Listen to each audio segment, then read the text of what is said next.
sluice gate बेखौहाय नायफैनायनि मेन थांखिखौ नोंथाङा बेखौनो होनो हागोन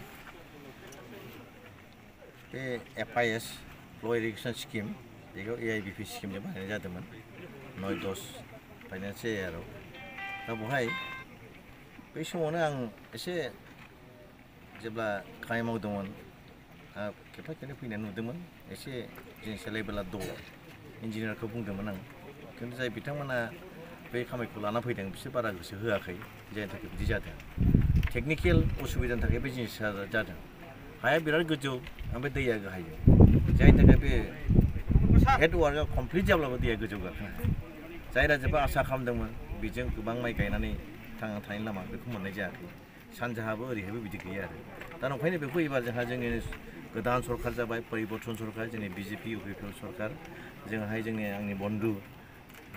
बिथां EM इरिगेसननि आं बिथांखौ लाबोनानै नायबाय आरो निस्सय जोंनि जे BJP सरकारनि जे सिन्था कमिटेड रायजोफ्रा जाहाथे जेराव इरिगेसन स्किम जोङो बेनिफ्राय दै मोननानै मोननै मोनथाम आबाद खालामनो हायो बेखौ जों नाजादों आरो दा ओंखायनो दिनै बिथाङाबो दा खोथाबाय एसे आगोलाव जेरैखियाबो बेखौ जेखौ मावफुंगोन आरो कमप्लिटगोन फैगोन बोसोरनिफ्राय जाहाथे बै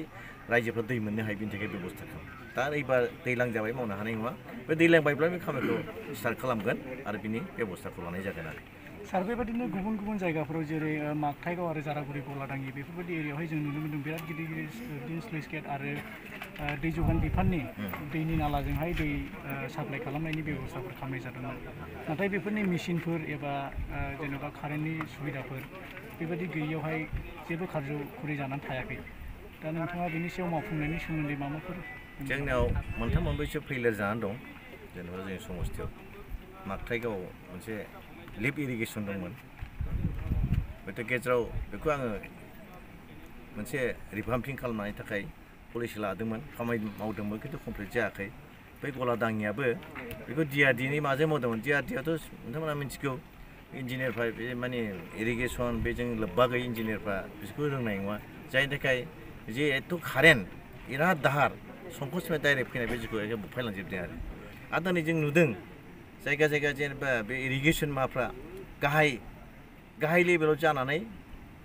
माने दैया गोजौ गाखोनो हाया जादों आरो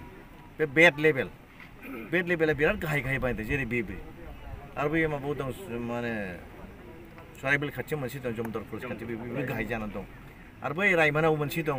बेबो गाहाय जानानै दं दा मानसिफ्रा जेरै दैखौ मोननायखौ मोननो हायाखै आरो ओंखायनो जों नुदों जोंनि टेकनिकेल माखासे इन्जिनियारफोरनि एसे भुल दं बिसोर मोजाङै माने बे लेभेलखौ लानो रोङाखै बेखायनो बिदि जादों आरो ओंखायनो एबार जोंहा दहाय EM बिथाङा बुंबाय बेखौ जों जेरैखिया सिन्था खालामनानै बेनि बेब'स्थाखौ लादों सार गामि ओनसोलाव गोबां दै जगाय बिफाननिफ्राय नाला बानायनायफोर दङ नाथाय बेफोरो माने हाग्राजों एबा दै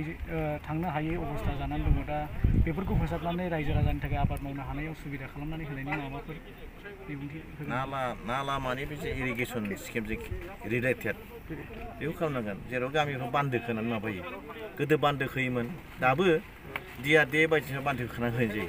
आरो एसे एनै लामाफोरखौ रायजोफ्रा गावबा गाव मावना लानाया मोजां गोदो जों गामियैनो बिराद गिदिर बान्दोखौ खोयोमोन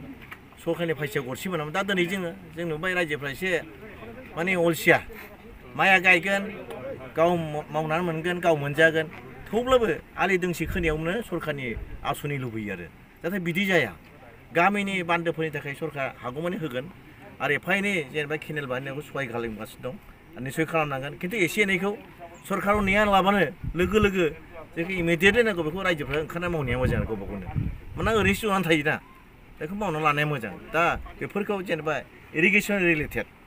आरो माखासे बान्दो सरकारि बान्दोफोर दं बेफोरखौ सरकारा नायगासिनो दं नायलांबाय थागोन आरो